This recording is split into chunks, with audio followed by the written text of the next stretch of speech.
and welcome to the Hyatt, which is located next to the arch.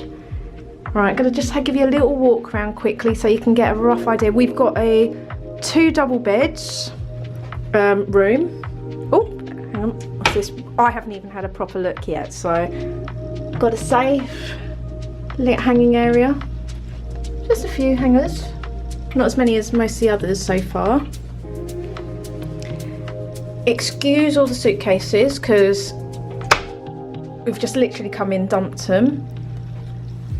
Obviously got the little area which you can do some work on, a coffee machine. We've bought our own water, a few bottles of water here, because I'm actually kind of glad we did, but got some teas and coffees here. I don't know if it's something which, there we go.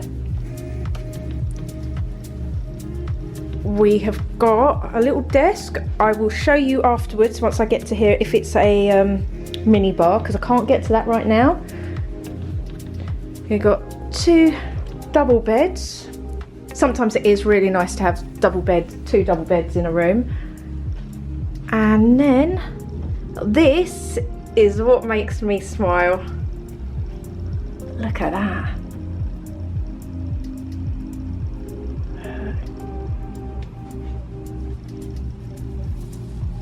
I'm going to show you the bathroom now. Let me just walk backwards on myself.